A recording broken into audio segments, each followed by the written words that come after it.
Boys and girls, ladies and gents, good evening, good afternoon. Welcome back to, in fact, the best day of the week here at High Top Sports. As you can see, and it's probably as you can hear, sounds a little different, looks a little different. We are on vacation. We are in North Georgia in the mountains right now. If you've been watching for a long time, it's a familiar look. Fireplace in the background. I'm bundled up because it's below 30. At least it feels that way. It's ultra chilly here this evening. Having a grand time. A lot of you have been reaching out on Twitter. What's going on? Where's High Top? How we feeling? I'm good. Having a great time, touching some grass, hanging out with the family, been hanging out with little man. It's been an absolute blast. Saw tallest point in Georgia 2 days ago, tallest waterfall today. Played some disc golf. I'm a sucker for some disc golf. But nonetheless, gonna have a great show. Lots to talk about. DJ Lagway on RG3, Arch Manning landing an Uber deal before Georgia. We've got Gators basketball live right now, so I wouldn't be surprised if there are not many people in here because of what's happening, and I get it. I've got it going on behind me right now. Score 75-63. The boys are humming, and I love it. We're going to be talking about some recruiting intel as well. And then our guy Zach from On3 dropped some nuggets. We're going to talk about a few of those. Not all of it, but just a little bit that I'm really, really excited about. Some things that we've been kind of alluding to throughout the season. And when he writes about it, it fires me up. But before any of that, you know what we got to do? We got to introduce the co-host for the evening, Mr. David Swalderquist. No music, no soundbar, but David, you look good, man. How you feeling, big guy? Good to see you. Yeah, no glasses either, man. I think I left those behind somewhere. We rented a dumpster this weekend, so I was cleaning out this room a lot, and then some of the garage and all that. But, Gators basketball looks to be humming right now, and, of course, you're in my neck of the woods now, so it's still cold up here in North Georgia. But it's the best day of the week. It's Wednesday. It's High Top, baby. Let's get it. Let's go. It's been running around 20 degrees. Today was, I feel like, extra cold because it was overcast. It's windy. It was wet. We lost our power last night, which was kind of crazy. On vacation, we had a little gust of 70 miles an hour. House was creaking. We had trees falling around us. It was nuts. It was fun. Power going out was not too much fun, but woke up, power's back on, so no problem. Yeah, our power went out too last night for around like 1 in the morning. Yep. I remember hearing something beep, and I woke up and I was like, "Oh, the power's out," and then it cut right back on. We're on a pretty good power grid, so like once the power cuts out, it's usually on in about a minute or two. So I want to keep that in my good graces, and hopefully the power never goes out for a long period of time. So we're very, very lucky where we live out here in Woodstock. I love it. Shout out to one of our sponsors today, Rookie Lentz, $20. Mario Cristobal eats foot-long Sonic chili dog sideways.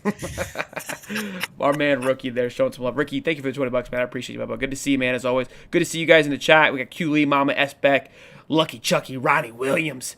We got Danny, Dangling with Dev, Levi, J Money, the Professor. Good to see you, big guy. Gator Boy, Hardware, J Max, Scott 020. Timothy Packard and Baroon 71, boys and girls. Good to see you. Let's have a fantastic show. Like I said, the basketball game's on currently.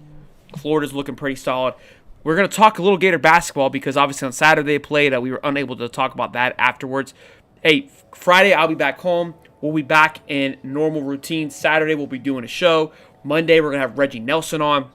So full swing, pedal to the metal once we get back. This vacation I've been looking forward to for quite some time and really wanted to kind of cut loose. This was the only show that I made sure that I would do. And I love it. I love doing it. I'm glad I'm doing it, even though I'm freezing my tail off right now. But Gators get a massive win on Saturday against Texas A&M at home. Top 25 team. That team goes on to beat Auburn, the number one team. The disrespect that Florida continues to get because Auburn loses to us, they lose to A&M, and it's like it's no big deal. No bueno, no problem. And I get it. We have a tough loss to Georgia, so we deserved our lickings. But big game against Alabama right now. These games are important for multiple reasons. I've talked about it all season long. One, to get on a roll here at the end, but also you're still fighting for a 1 seed, and also for a high seed going into that SEC tournament as well too. And for me, a test. How do we do on the road? How do we do on the road against a top 10 team at their home in a hostile environment? How do we show up? And right now, they're showing up in all the right ways, and I love it. Yeah, I mean, you look at Florida's team, especially. I mean, you could say that there's a little bit of inconsistency there, but not much. I mean, like for the most part, they seem pretty well put together in most of the games that they've played this season. And I think obviously, with a couple of guys going down, we got to see what some of the bench guys got to do, and even the bench guys are really good. So, I mean, this team's loaded. Todd Golden did a good job in the portal. He's done a good job recruiting this team, and I mean, as I could say, like I'm not the biggest basketball guy, but I don't think I've had a while where I've seen Florida basketball this good. Uh, Hopefully, it continues down the stretch. Hopefully, it continues in the years to come. But just looking at what I've seen, and obviously, you had that kerfuffle against Georgia. I don't know where it will possibly put you in the seeding. But I heard somebody say that like we could get a 2 seed and maybe be on like some Midwest sort of whatever is going on there. I don't even know what I that wouldn't even stuff look is. into that, man. That stuff changes. But you're right. You're right at looking at it. But it's like it's hard to really put any value into it. And right now, what I love is Georgia looking like they might squeak into a 10 seed. What I would love is for us to be on the same side. I want to get that rematch when it counts, and that would be a fun one there. But look, I mean, they got a long way to go still on how the seeding is going to be. Florida is guaranteed, I think, locked in a 2 seed. Right now, we're really fighting for a 1 seed, which I would love. And let me see. Yep, still 75-65, up 10. Playing some good basketball. And when look, we've talked about it, man. When you take a look at their 4 losses, they're just bad losses, which isn't okay, but it kind of makes you feel a little okay because it's not like we got beat out. You know, it's not like, okay, like Right. this was too hot. Tennessee, I digress. Tennessee kind of wore us out, but we wore them out too, so you kind of have a little back and forth on home field court. But the other ones were just ugly losses, just piss poor playing. Now, what does scare me is, you know, are one of those games going to pop up in the tournament? That's what kind of we've seen it 4 times or 3 times this year. Will we see it again? And that's what I want to hope to avoid. Hopefully, we can pull this W out here against Alabama and really close out strong. Honestly, when we've kind of held this lead, we haven't really blown too many. Might have just jinxed us there, but we'll see how it plays out. We'll see how it plays out. Yeah, it looks like what they have a 10-point lead right now. TV timeout, 6 minutes left, 6:40 or so. Yeah, if you can keep that lead, obviously, you know, you're sailing probably into the tournament looking pretty good. I don't even know. Does Georgia like? I know we were talking about Georgia earlier. Are they still like? Can they still get in the NCAA tournament, or are Yep. they going to be in the NIT? With the Okay. last few wins they've got, they're right now they're projected a 10 seed. So, which I love. Like I said, I think that's gonna be fun to watch. Q Lee, man, real quick, shout out to Q Lee. Says he's going through divorce, 11 years. Sorry, man, for what you're going through, Q Lee. Hopefully, we can provide yourself some happiness today and take your mind off that, man. But we love you, Q. Even though we Yeah. we bicker, Stay we strong, love man. you. We love you. Yeah. Boys and girls, good to see you guys as always. Smash the like button, subscribe. Let's talk about recruiting a little bit, man. I tweeted this out. This had me fired up. I was on vacation, but Fong Bomb doing his thing in March, smacking out a crystal ball for on threes number 2 wide receiver in the country, top 20 wide receiver in the country. Overall, I think it's like top 50. He's a 4-star guy right now, but we've talked about this before. It's early on. These guys will probably more than likely pick up his 5th star along the way. 5'11". You'll talk about his speed here in just a minute. Kind of fits that Eugene Vernell Brown vibe. Fong Bomb coming in, I love it. Love it early on, especially with Will Griffin. I think there's a lot, some great base there for this 2026 class, and we're going to talk about a few others here in a minute. But talk about Naheem Burrow, I believe is how it's pronounced.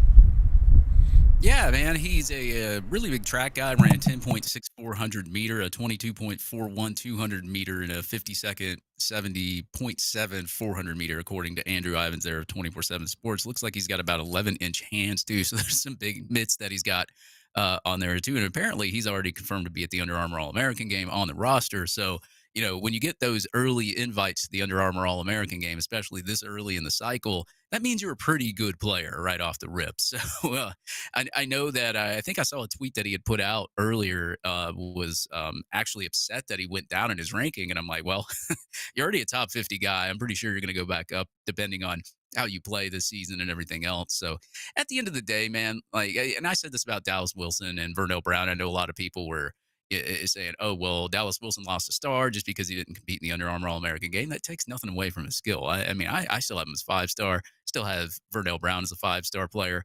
But this guy is pretty fast, and he's blazing fast. Seen some film on him, so you know, getting a crystal ball from the old Fongmeister is a pretty good coup in your hat, and hopefully, man, Florida can seal the commitment, keep that commitment until he gets to signing day. But man, I mean, talk about just the receivers we're bringing in at the University of Florida. I mean, you got to give Billy Gonzalez some credit now. I mean, I know that, you know, before when he was with Dan Mullen, he wasn't really recruiting these types of receivers. We were getting them from the portal and whatnot. But It's funny how Billy Gonzalez changes head coaches, and all of a sudden he can recruit again. I mean, that's funny, isn't it? So, look, Billy. You go to Billy Gonzalez, and you go to his career and who he has recruited from high school. I mean, he's got to be like one of the number one recruiters of all time. I mean, you're talking about a guy that recruited Percy Harvin, Riley Cooper, those types of guys, and now he's getting those types of guys back here at the University of Florida because he has a head coach that actually cares to recruit talent and get it here. So I'm excited, man. Especially, you got Lagway out there too, doing what he's doing. A lot of wide receivers are interested in that, and they know he's going to be playing again here next year. So it's a fun time, especially offensively in the backfield for wide receivers here at the University of Florida. A little Disney Gator there from Dave there, giving Billy Gonzalez the cap of number one recruiter of all time. That might get a little flack in the comment section, Swolder. Which, look, coming from you, I love it. That's a Stephen Harris or Sheldon Walker comment. I love it though. But look, I think he got a lot of flack coming into this season from a couple of Gator content creators. Brandon Olson was one of them. Look, love Brandon too. I love his opinion. I respect it very much, and I think his opinion was valid in the sense that the recruiting this to this point hasn't really turned out outside of the Eugene Wilson and a few kind of shining spots, but the development is what I was really harping on, and so I think that's starting to pay dividends. And look, to be fair, very similar to Rob Sale, right? The recruiting wasn't there, but the development is starting to come through, and now you're seeing that pay dividends as well, which we're going to get into here in just a minute. But yeah, Naheem Burrow, great talent, a lot of speed, and with us getting some big size this past year, we got to continue to get the speed as well. So again, 5'11", fits into that Vernell Brown, Eugene Wilson, and we're going to be talking about these guys here in just a bit in that wide receiver room with Eugene Wilson coming off his injury from the Zach Alberverdi article on On3. Really excited to talk about that. And a lot of people are hyping up Studervant. I think Bender did a great. I think it was Bender, maybe it was Keith. I don't want to be wrong if I'm whoever it was, but just spoke with one of the trainers about Studervant going to be that believe he can be a true star for this Florida Gator offense in DJ Lagway. So really excited to see how that's going to plan out. Let's talk about the offensive tackle. Now, the reason I want to get into this, we've talked about a few tackles so far, and all being 5-star, 4-star guys in that top. I mean, we're talking top-tier offensive tackle, and another one being now Felix Ojo, a 5-star offensive tackle, is looking to earn a visit from Florida after their consistent effort.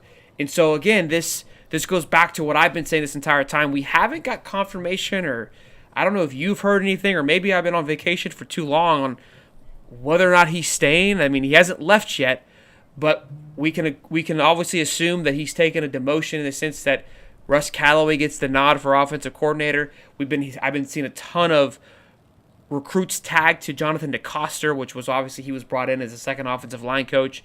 A lot of guys loving what he's doing. I think they're loving what the development and loving that what DeCoster is doing. So maybe we've had a nice little change of speed on the recruiting side of things from that offensive line side. So we've always done well with getting big guys, and what I mean by big guys, I'm talking 6'7", 6'8", but they're usually from Germany or it's their first year playing football, which is not a knock by any stretch.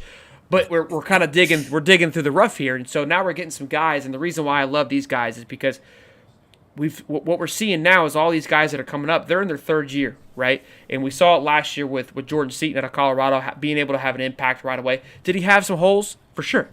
Starting freshman. Left tackle, though, I think he did a fantastic job, and that's what you hope when you go get a 5-star guy, that he can start right away. And look, you got to think, this O-line coming this year, stacked. Love it. But we're losing a lot of guys. Losing a lot of starters. So you want to try to bring in a 5-star guy that could be fighting for that starting role. So I think there's a great selling point that, hey, we're losing these top guys. We're losing Barber. Devin Manuel, Bryce Thornton, which we'll get into. They're going to be fighting for the other tackle position. Devin Manuel, I think he might be moving on. So that spot's open for the taking, even though we do have a lot of talent coming up in Bryce Thornton, in Caden Jones, in Fletcher Westfall. If you're a 5-star guy, you should be him. So I think Florida's in a really good place right now, especially with DJ Lagway too. Yeah, you also got to add in Jason Zandamela there too, that we was able to get from USC. Center, plays center, but yes, you're right. But yeah. I mean, part of the offensive line. But yeah, before I do that, I will say Hartline is probably the top guy at wide receiver. I'd say career-wise, though, you can't knock Billy Gonzalez. He has to be in the top five no way. You just agree. Yeah. You weren't wrong, I think, with your your approach. I just think your buzzword there. That's what's gonna find. Yeah, maybe I should have used different wording there. Quick yeah, update. yeah. Go ahead. So, go ahead. No, you said quick update. 82-71, 4 minutes to go. If anyone was not watching the game, if you're listening, you already know what happened. But quick little update for our guys that are staying strong with us, watching us. I appreciate you guys.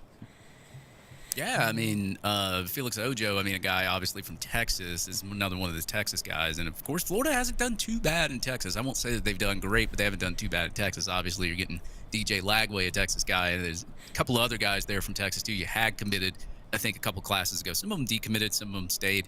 But, you know, as you said, like, you're going to be losing a lot of offensive linemen.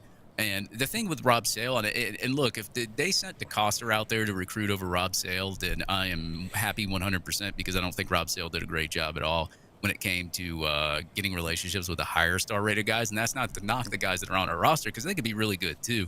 I think Rob Sale is better at the developmental part, and I think maybe that they figured that out. Maybe have DeCoster out there on the recruiting trail. But yeah, man, just to even land a visit from a guy like this early in the cycle is pretty good, and hopefully, you know, you can get more visits, create that relationship down the stretch. And, you know, there's going to be a lot of schools vying for this guy because he's a 5-star guy. So, Florida, I will say, and if you look at some of these past classes, I got into a little bit of a disagreement in Dave's Gators Breakdown Discord.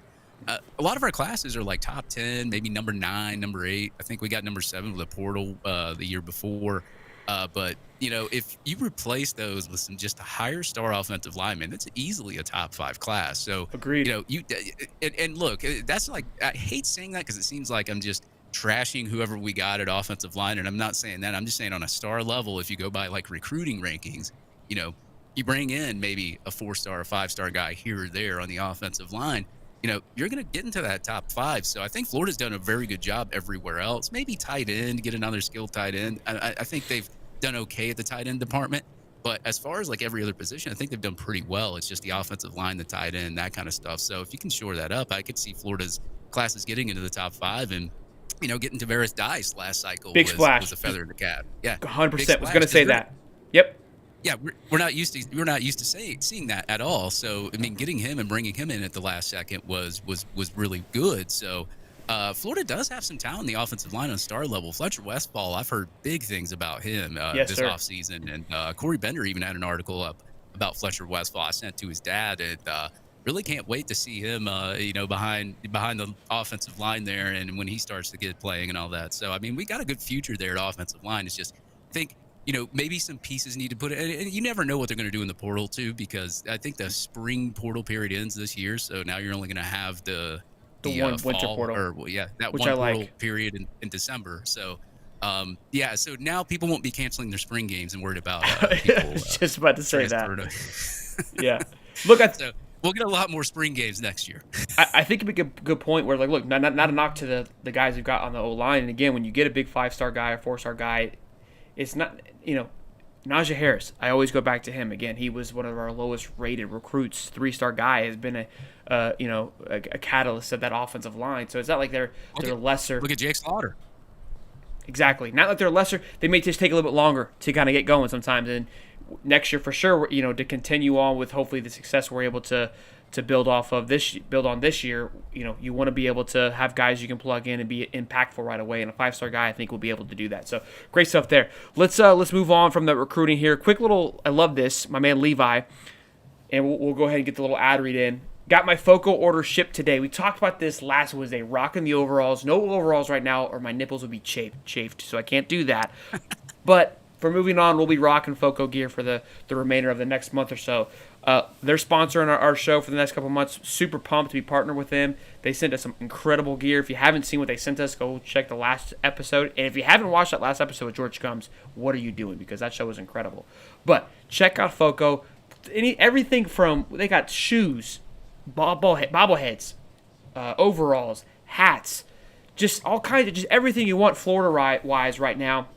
Flags, all great stuff, and now they're partnering with you, giving you 15% when you use the code HIGHTOP15. So an awesome time. Use the link in the description. It started March 1st. I think some people went and bought and got some gear.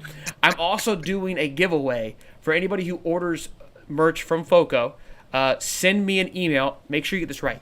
because I think somebody misheard me from before. HighTopSports, the number 2 at gmail.com. Send me a picture with whatever gear that you get, and you'll be entered into a drawing to win a book bag that Foco sent us, a Gator book bag. So I wanted to kind of try to see how many people we can get into overalls at the spring game. That's my goal here. And so we'll rock and roll with that. Again, check it out. You don't have to get overalls. It can be anything. You can be up for a chance to win.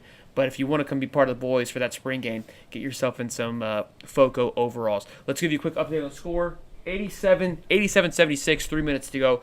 Loving this Florida team, really hammering it home here. Let's get after some intel. Zach Aberverdi dropped another fantastic article. We talk about these from time to time. I'm not going to read this man's article from top to bottom because he does a great job with it, but there's a few things that I just have to talk about because it fires me up when I see these things, especially because we've talked about it so often about certain guys. It's about a lot of the breakouts that's going on right now, certain players, people who we're excited to hear about. Eugene Wilson is a big one, putting on a lot of weight. Obviously, he had an injury that he was dealing with last year. We also, as fans, were in shambles of whether or not he would be leaving. We talked about it with Stephen Harris, about somebody reaching out about Ole Miss trying to get a hold of him. So a big talent that we were able to maintain. But a couple of things I want to go over that I'm excited about. Running back room is the deepest room. And I want to go over this because Brendan, the chat's always arguing about Jaden Ball and whatnot. Jaden Ball apparently has been a standout in off-season workouts and looks like a grown man. And when you already have a grown man that was a standout last year, how do you stand out and look like a grown man in year 2? That's huge. Yeah. That's big time, Dave. That's big time. Now here's the interesting part.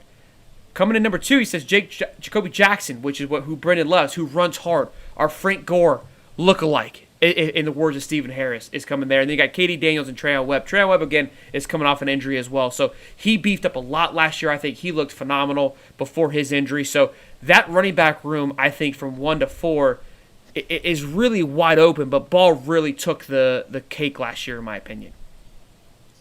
Yeah, I mean, he really came onto the scene in the spring game when we were there last year. We were like, man, who is this guy? So when you looked at his film in high school, you didn't see the shiftiness that much. And then you watch the spring game and you're like, man, this guy can change direction pretty quick. But, for being a guy that doesn't have a lot of speed, he has a lot of explosiveness and he can get down the field and he can get you those 50, 60-yard runs to the end zone. So, I mean, a guy like him that's already grown and he averaged 14 yards per carry when he was in high school. I actually like Jacoby Jackson, the guy that's behind him. I mean, he impressed me a lot last year, too, when he was in the game. Just like you said, that Frank Gore-like. He's a little bit faster than Ball, not as shifty, but the guy can get downfield, and he's big and he's massive. And then, of course, you got Webb, who he used to be a 5-star in high school, had an ACL injury or had a really bad injury, and of course your ranking goes down when you can't play football. But he's back, and he's back in the mix too. So you've got a good 3-guy running back. We haven't even seen any of Kanell Daniels yet either. He averaged 10 yards per carry. He rushed for like 5,000 yards in high school. You were big on KD when he came in too. That was one of your. Yeah. You had him. You look. I always give you flack, and this was no. I mean, you love Ball, but very high on Katie Daniels, had great high school stats. And again, Ball wasn't as flashy coming out of high school, 3-star guy. I think Daniels may have been a 4-star coming out. So again, going back to the point where stars aren't really have too much weight. But that running back room, we know it was stacked. And I love the fact that we can continue to, again, Waltus Clark wasn't even mentioned. The true freshman coming in. And we've seen how true freshmen have kind of come in and made an impact. So this room is beyond exciting, and I'm loving it. I'm waiting a lot. I can't wait to see it even more. You've got to praise the job that Jabbar Jalouk's done, especially at the running back position. I mean, and this isn't even for me to make fun because I know we've made fun of ETN a lot. You seen what happened to ETN when he went to Georgia. Wasn't the same guy. Should have probably stayed at Florida. You got a lot more run, and you got a lot more production from Trevor Etienne when he was here at Florida. And that goes to show you the good job and the development Jabbar Jalouk has done. And then the fact that Billy Napier is a run-first guy, and the fact that his run concepts that he has I think he has some of the best run concepts out in the nation. But, I mean, of course, I'm not going to call him the best OC out there. But as far as running the football, I'll give him a little bit of credit there. But at the same time, you got to give Jabbar Jalouk some credit, too, because those running backs are running down the field. Yeah, you wonder with ETN, if he would have stayed, especially with Montreal going down, he would have 100% been the number one guy. Would have ball been fighting for him? Who knows? But a lot of what ifs. We were kind of joking. I saw on the combine that Johnson squeaked out ETN on speed and a few other things, and that which was interesting to see. Let's go over a few other things that he talked. Again, great article. We're only doing a quarter. I mean, not even a quarter. Maybe like an ounce of what he goes over. He goes over cornerback, safeties, D-line, linebackers. I'm going over the ones that that kind of excite me and that I like to talk about. Offensive line is a big one, and we're actually going to talk more about offensive line later on because DJ Lagway was on the RG3 podcast. Fantastic stuff. Dave will go in more about that, but right now, again, we know this. We've talked about this. The right tackle position was the big question mark because we're losing Brandon Crenshaw, and everybody's like, we got to go get a tackle. We got to go get a tackle. And I've been kind of beating this drum of like, look, it's time for Bryce Lovett and Caden Jones and Cameron Waits, who was kind of playing back and forth a little bit, to step up. You don't recruit these guys and develop these guys for 2 to 3 years to just go get a guy from the portal. And unless that guy in the portal is just, I'm talking just the man. And there wasn't many of those, maybe 1 or 2, and they were gone like that, rightfully so. So for me, I wasn't really adamant about going and getting the guys. Like we should have the guy on staff, and plenty of depth. Right now, Bryce Lovett is the favorite to win, but Devin Manuel has really apparently transformed his body since returning from injury. He was somebody we brought in from Arkansas last year.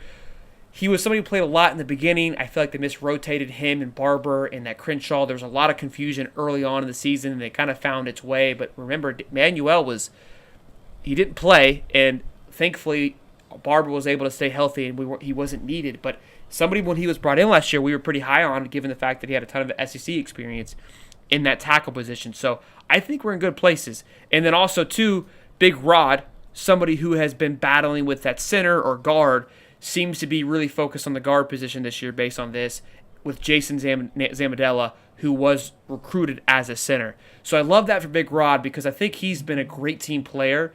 Again, 4-star guy. He was I think the second highest behind Jakeem Jackson for the 2022 class of recruits. So somebody with a lot of promise there that I hope to see stand out. Again, who was he battling with at the guard position? Damian George. Great year last year. Ton of progress. And then, of course, my guy, Najee Harris. So really good spot for that guard position. A lot of great depth there and a lot of great talent that I'm looking forward to. Yeah, he took the words out of my mouth, man. I expect a big year from Jake Slaughter. I'm pretty sure everybody else does. And Austin Barber as well. I mean, you look at those two, been there for a while. They've been really productive. I mean, Slaughter's got some of the best PFF numbers if you're a PFF guy that's out there. And of course, I mean, like I said, we've heard a lot. You didn't mention it, but we heard a lot about Fletcher Westphal, too. And you talk about that tackle position. And sorry. Yeah, I think, you look at just the star level of talent on the offensive line has improved. It just needs to get a little bit more there. Because you look at Fletcher Westphal, Roderick Kearney, as you said, Jason Zandamela. Caden Jones. Are all high. Caden Jones, yeah. I mean, you look at these. I mean, Caden Jones has got like an 82 or 83 wingspan. I mean, that guy's got some long arms. So it's like 4-star guy too. Don't forget it. He was a 4-star guy coming in. Needed some weight. Needed a little more weight, I believe. Right. And I think, like Lagway said it in his interview, I know we're going to get into it, and I think the offensive line is going to be strength of the team this year. And if you've got a good offensive line, you love to run the football, it's going to make DJ Lagway's job even easier. So I am really, really excited for this offensive line. I think they played pretty well last year considering the circumstances and what they had to, I guess, go through. You got a dual-threat quarterback now back again at the helm at quarterback that has a healthy leg now that can run and take off and run too. So all those defenses are going to be wondering, hey, is DJ going to throw? They already know he can throw. So is he going to throw? Is he going to take off and run? Is it going to go to the running back? Is the offensive line going to push me around a little bit? I think that offense is going to be vastly improved this season. But from a play calling standpoint, I still got to see it first. Yeah, and look, I think you're right on that, and your reserves from the play calling. We've talked about that enough. I don't want to get yelled at today, Dave. We're having a good time. I'm drinking my bourbon. Somebody asked me earlier when I'm sipping on a little new riff. We've been dabbling. We got my buddy. He brought Blanton's. We've got Eagle Rare. We're having a great time here, man. The bourbon selection here in North Georgia has been absolutely incredible. The last thing I need to come up there real quick. It's incredible, dude. Yeah, you do. The last thing I want to talk about, and I'm gonna go on a limb here, boys, because we know we lost at Edge with Pyburn and It's crazy how my brain just shifts these names out once they leave. Jack Pyburn and Who was the other edge player that left? I can't even think of it either. He was so impactful. We can't remember his name. Obviously, Tyreek Sapp, George Gums, those are the guys. But Are right you now, talking about he was in the 2023 class. I know who you're talking about. I don't know. Yeah, go ahead. he's dead to us. Doesn't matter anyways. Listen, I said it when we got him from Massachusetts. He's my George Gums Jr. of this year. Kofi Asara. So far, stats looking impressed. Looks like $1 million from a physical standpoint. You know who else looked like $1 million from a physical standpoint, boys and girls? Okay, rhymes with bums. Okay, and his first name's George. All right, so you do the math. Okay, and we all know where I stood last year on that. Was high. Oh, he lost me. Oh, you there? Oh, Can you you hear look me? like a brick wall right now. I am a brick wall. Yeah, fired up. So I'll get back. Now I'm talking to a brick wall, guys. Just to let you know. So to say David, David just talks to brick walls everywhere he goes. We It should. was Kelby Collins is what I was thinking of. And then No, I not think Kelby Searcy Collins. Searcy. Searcy. And then That's somebody else said Boone too, but I think Boone was, yeah. no, Boone was not who I was thinking of. TJ Searcy was more of the one I would say that we lost. We lost a lot of that 2023 class, but I mean, it's We did it's not with Collins and Jackson Searcy. and Searcy. Yeah. So, but anyways, good stuff, man. Love hearing that about Kofi and a few others. So, again, great article there from Zach Alberverdi. A lot of great stuff. Again, more on the linebackers, more on the cornerback, defensive line. Defensive line is a big one. A couple question marks there. So, not the edge play, but the interior, which we knew, right? That was a big thing that we talked about. That was the only position I felt Florida could have and should have been a little more aggressive in the portal. Just given the fact that Jamari Lyons coming off an injury, you don't know, right? That was a pretty gruesome injury. You don't know what to expect there. The cornerback room, the safety room, the nickel room dealt with a ton of injuries, right? Devin Moore, Aaron Gates. Who am I missing? I mean, there was Jason Marshall, but he's not coming back. The guys that are coming back that were I injured. was about to say, I think everybody just like went down at least one time last year anyway. It felt like it. But yeah, but I wrote that in my spring preview, and I talked about like the secondary, and I said, yeah, we're loaded at secondary if they stay healthy. If they don't stay healthy, then we have an issue there. So, but I do like it. I do like what we have at secondary. If we can keep him healthy, you got Ronnie McClain, who could A lot of get some talent time there as well. He's put on some weight. I've heard he's been doing really well too.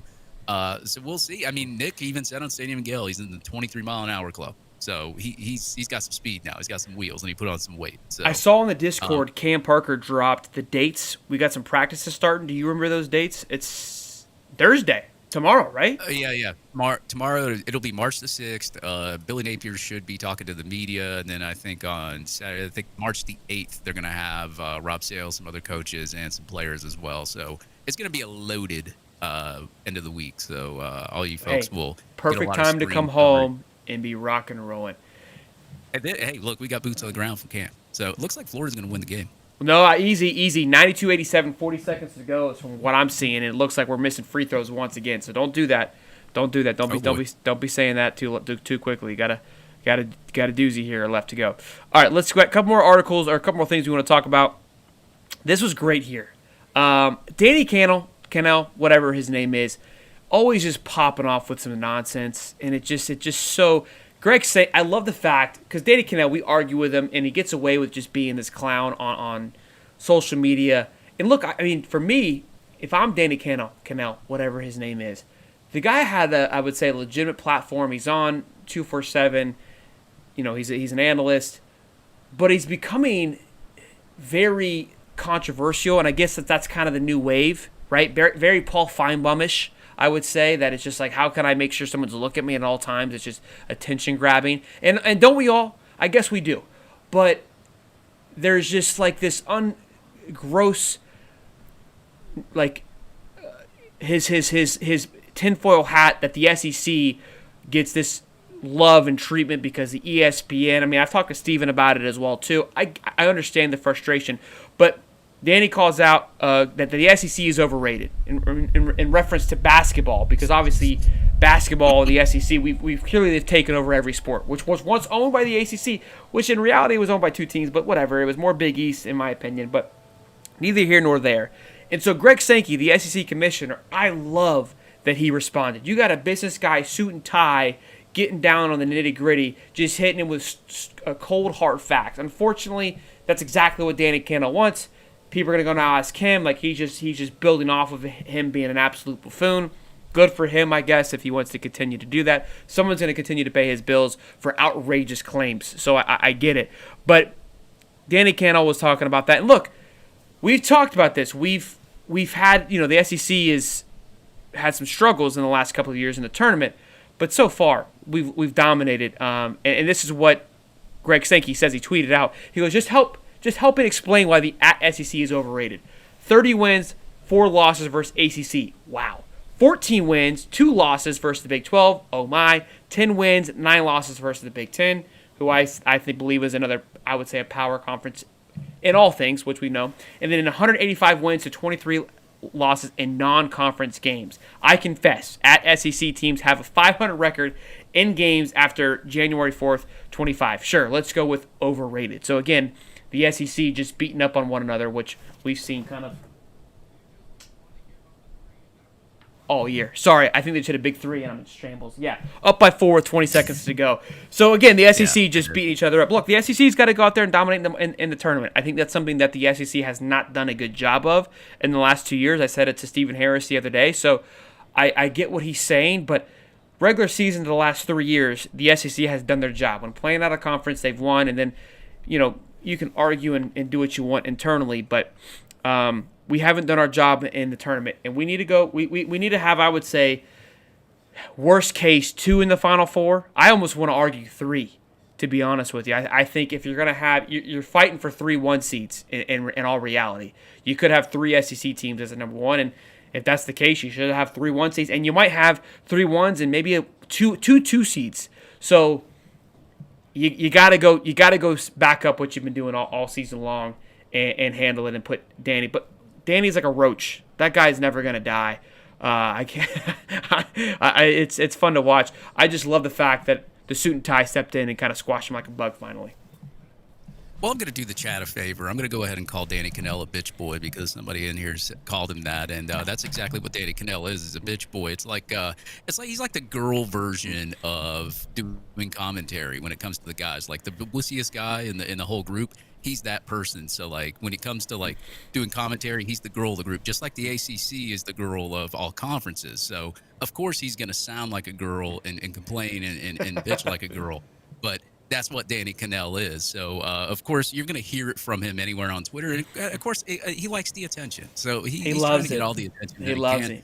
So I'm going to go ahead and just call it out, man. Call a spade a spade. I mean, I personally ignore what he says. And then if he says something really funny, then I can come up with a really funny comeback. I'll do that. But, of course, he's not listening to any of us as long as he gets his little tweets, his little clicks, his little attention. He's off to the races. But, look, if I'm any of the fans, just ignore Danny Kanell. He doesn't even matter. Like, all he does is whine and complain. He doesn't even do anything else besides that. 96-92. Florida just let him score. 13 seconds to go.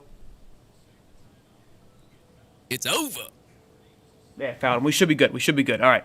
Yeah, good stuff. I mean, Danny, sorry, I didn't mean to interrupt you there. This game's got me on my edge of my seat here. Big win. No. Big win for the boys. The ticker.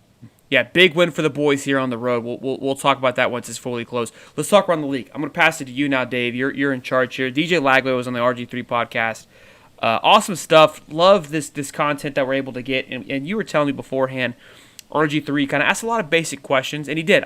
I saw bits and pieces. You were able to watch the whole thing, which is awesome. But some of the questions were very vanilla.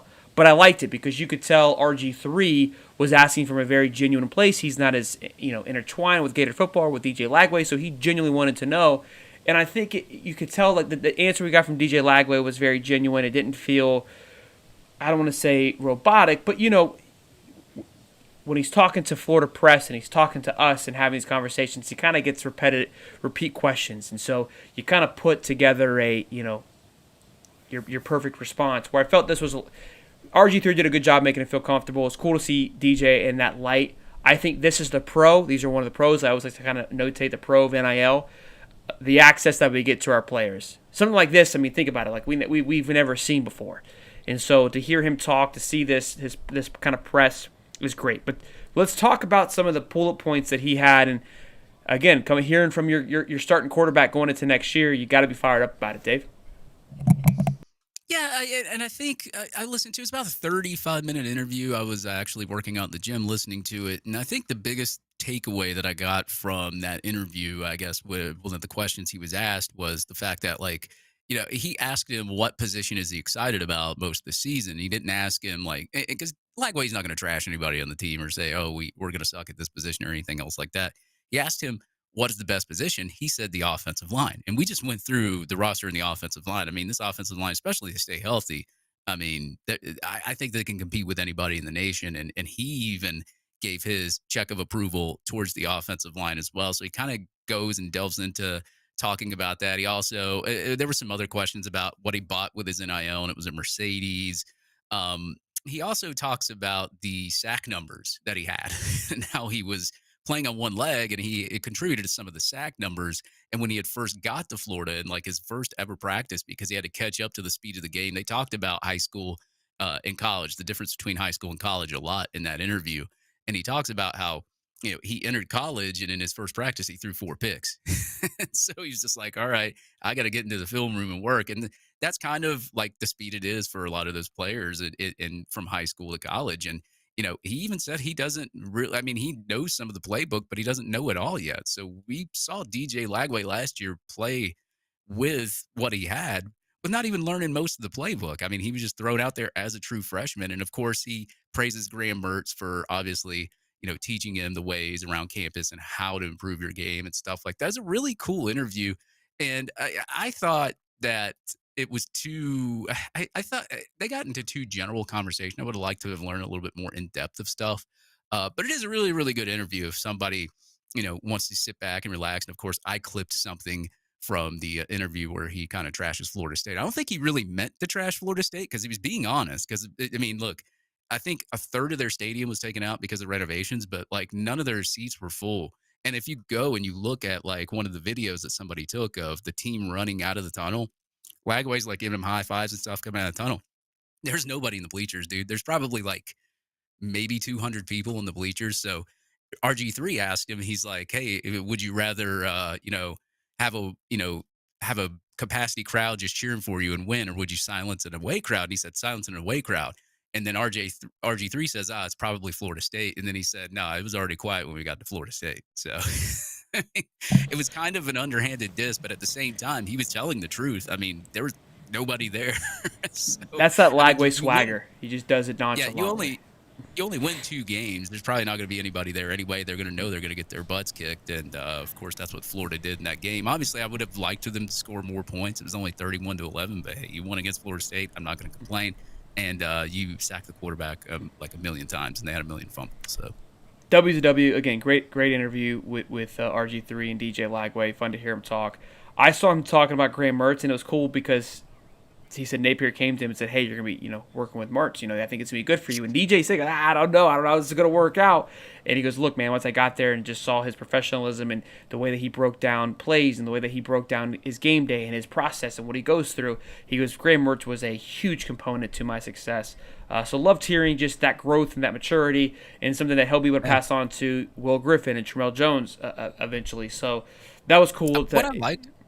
What I also liked about that and how he carried himself is like he kind of reminded me of how, and I talked to you about this before the show. He kind of reminded me of like how Kobe Bryant goes about stuff, like Kobe Bryant's attitude and how his attitude towards the game, very cool, calm demeanor, and he was a worker. Like he's a worker. He's going to outwork everybody, and hopefully DJ Lagway plays like Kobe Bryant next year, and we'll be in the playoffs winning a national championship. But yeah, I liked his demeanor and Kobe Bryant. I admire Kobe Bryant's attitude and the way that he played the game and how he was, he did not like losing and that sort of stuff and his work ethic. So, it reminded me of that, and hopefully, that will carry on into year 2, year 3, and so forth. Agreed. Really pumped for that for DJ. OU, Oklahoma canceled their spring game as well. Look, it seems to be a Big 12 thing, Texas as well. So, maybe they're not true SEC blood yet. It doesn't mean more to them at that moment. Brent Venables, I saw our guy Jason from College Football Hall of Fame, so I'm gonna give him some flack. But it's soft. He tried to defend it. I don't agree with it. But like you said, with the spring portal moving, they won't have an excuse next year. So maybe they'll just be kind of a 1 year, one and done kind of thing. The next thing I want to do, Arch Manning lands an Uber NIL deal. This guy is just raking it in alongside his Red Bull deal. Now, the reason I want to talk about it because it's interesting. It goes inside with DJ Lagway and doing these interviews. You see these guys signing these big deals, doing these big podcasts. It's much different than what we've seen our typical college players off season before. And when I think about the Baker Mayfields, Donovan McNabb always doing the Campbell's Soup commercials. Golfers is a big one. When we start having success, they do a ton of commercials, and you kind of see their game back off a little bit because instead of practicing, instead of doing these things, they're doing podcasts, they're doing commercials. Yep. It's going to be interesting to see with some of these big-time players that Matt's line big deals that, now, I get it. It takes 5 minutes, Sheldon. Why are you being so dramatic? Look, man, it's you don't see everything. That's just what you see. There's a lot of time that goes into this, and it takes time out of what they're normally used to. And, look, they're going to do it eventually, so I don't hate it. It's kind of just prepping them. It's just all happening sooner. It's going to be interesting to see how certain players handle the fame, how certain players handle the success. We saw a little bit of it last year and the year before with Caleb Williams and Wendy's and the Sanders brothers. They had a bunch of commercials throughout the offseason, and again, I don't think it impacted them too much. I think Shador had a pretty solid season. Shiloh was hit or miss at times. I like the way that he plays, but he kind of had some bonehead decisions from time to time. So it's just interesting to see, again, one of those, another caveat that we'll see how the NIL impacts. With there's so many stories and so many moving pieces. We'll even be talking about it. I don't know. We talk about them not having a spring game impact them. I don't know. It's so many things so many variables now. You don't even know. You can't even point to what was right or what was wrong. You got 12-team playoffs, 9 conferences, easy schedule, hard schedules. College football, it's hectic, but it's at a fun time right now for sure. Yeah, Dabo Sweeney actually called it out about people canceling their spring games. He did. He's like, they're gonna tamper no matter what anyway, and he's right. It doesn't even really matter. But yeah, I mean, you look at like just some of the NIL deals, and I thought it was funny you said Uber because Kirby, you had a long time to get an Uber sponsorship. Okay, just saying. He was good. The perfect setup. Yeah. I mean, come on now, Arch Manning. Now you can't have Arch Manning get in trouble and get a DUI because then that's just going to look stupid on him having an Uber sponsorship. But anyway, yeah, I mean, like you're starting to see more player interviews and all that. I think it's good to get the players to get more personal with like some of the fan base and get the fan base to know. I mean, hey, they're making money off of it. Anytime that they do an interview, they get paid NIL to do it.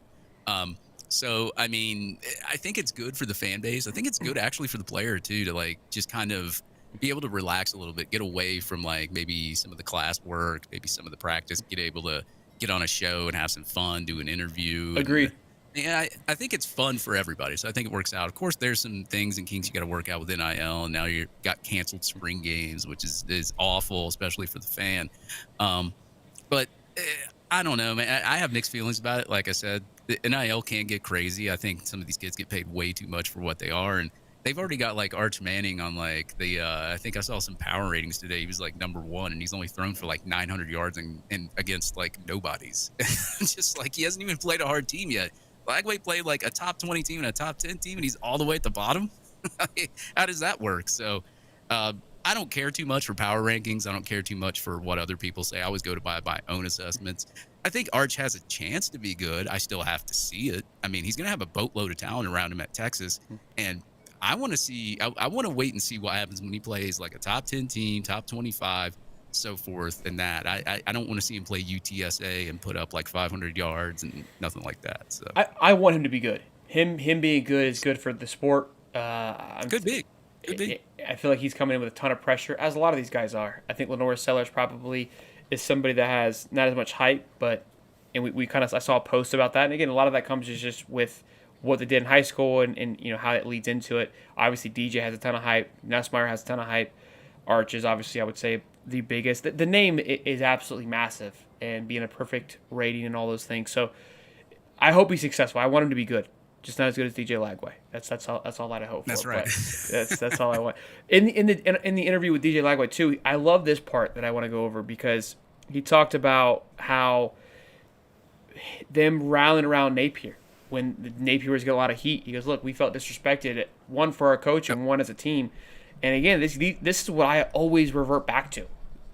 We kind of give Billy flack, the fans give Billy flack. And even last year when I was giving flack, I said, look, man, I know we want to be mad and all these things, but it's this team, the people that work side by side, the people that are the ones that are actually suffering, right? The ones that go to work every day and have to go out there and be booed. We're just fans and we're mad and we have to deal with the opposing fan bases, but this is their job. And they're cranking it up even more for this guy.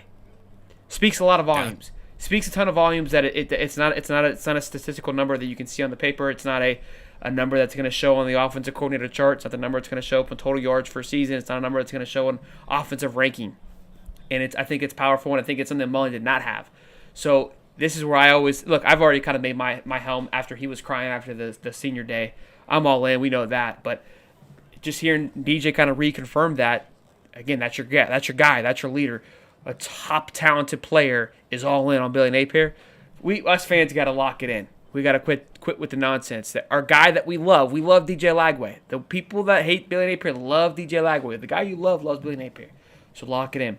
Boys and girls, I don't know. Maybe they need to talk more smack, man. Lagway went like 6-0 as a starter when he finished the game. Maybe we just need to talk more smack, and he'll just play even better. True. Maybe we should just be unpleased the entire time. Yeah. Boys, I am frozen. I can't feel any of my extremities right now. So we are going to wrap up this wonderful show on this beautiful Wednesday. Hope you guys enjoyed it. Huge shout out to FOCO for sponsoring today's show. Again, check out the link in the description. High Top 15 to get 15% off. Swolder, we're both here in Georgia. We're in enemy territory, behind enemy lines, seeing what's going on. Everyone's driving safe here now, so we're making sure that that's happening. Huge win from the Gators there on the road at Alabama. Loved it. Love it, love it, love it. Every game that I wanted them to win that I circled. The Georgia one was a personal one. They answered the buck. They bounced back tremendously. That Georgia loss, I said it was perfect timing. That was the only positive, and it's turned out to be a double positive because you go and win two massive games that I felt that you needed to win. And that was what I said. I said, look, I hated it because of this, this, and this, but I loved it because you're losing at a perfect time to go make a stand, and guess what they did? Made a stand. This team looks good. This team looks poised. I'm ready for some March Madness. I'm ready for this SEC tournament. And, boys, we're going to have some fun over the next month. So you know what to do. Smash the like button, subscribe, get yourself some gear at FOCO. Quick super chat from my man Rookie, $5 at the end here at the Buzzard. I'm just glad we have a wonderful young man as our field general. I couldn't agree more. More. How about him, baby? How about him? How about that Lagway? Y'all be good. Stay safe. I love y'all. As always, smash the like button. Best save of the week. Subscribe. Cole, Levi, Swolder. I got no music. It doesn't feel the same. Y'all be good, we don't baby. even have any outro music. So yeah, I'll just flex again. I love it. Y'all be good, man. Peace, baby. Peace and love, baby.